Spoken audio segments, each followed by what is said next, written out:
Halo, selamat pagi anakku kelas 4 kelompok B. Kita bertemu lagi pembelajaran online atau daring. Yang pertama muatan PPKN, nanti kita pelajari PPKN dengan bahasa Indonesia pagi hari ini.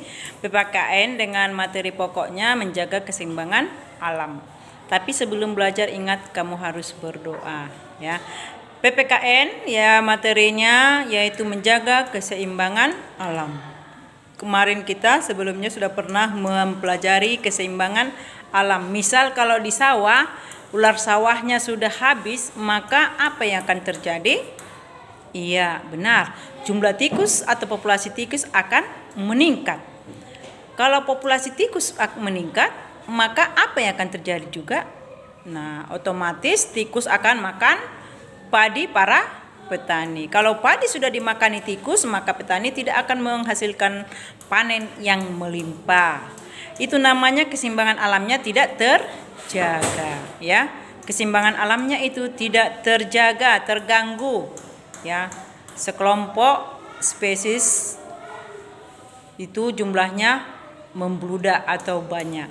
Nah, pagi hari ini kita menjaga keseimbangan alam misalnya, ya, yaitu hewan liar itu diburu ya, maka perburuan itu akan berdampak ya. Kalau hewan liar itu diburu sesuka-sukanya ya, diburu sepuas hatinya, sehendak hatinya, maka yang akan terjadi adalah keseimbangan alamnya terganggu, yaitu diantara lain yaitu hewannya akan berkurang ya, langka. Kalau sudah langka lama-kelamaan akan punah, habis.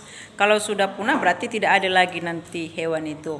Kemudian rusaknya lingkungan juga. Kalau ada yang memburu hewan secara liar, secara suka-sukanya, maka itu akan mengganggu keseimbangan alam di lingkungan hewan itu. Kedua contoh yaitu penebangan hutan secara liar ya. Kalau ditebang secara liar akan memberikan dampak yang tidak baik untuk hewan tersebut. Maka keseimbangan alam di hutan itu akan terganggu. Salah satunya yaitu hewan liar tidak akan ada tempat tinggal. Dia akan pindah ke permukiman warga atau perumahan desa. Kalau sudah pindah ke desa, maka warga desa pun akan terganggu. Jadi dia akan menyebabkan keseimbangan alam tidak seimbang, akan terganggu ya. Nah, itulah dia menjaga keseimbangan alam. Dua kegiatan yang mengganggu keseimbangan alam, yaitu perburuan hewan liar dan penebangan atau pembakaran hutan ya secara liar. Nah, itulah untuk pagi hari ini mengenai PPKN. Nah, sekarang nanti kita akan bahasa Indonesia juga, pengelompokan pertanyaan wawancara. Mengelompokkan pertanyaan wawancara.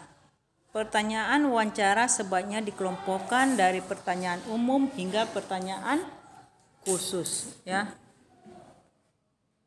Pengelompokan pertanyaan wawancara bertujuan agar narasumber mudah diarahkan untuk memberikan penjelasan secara rinci ya.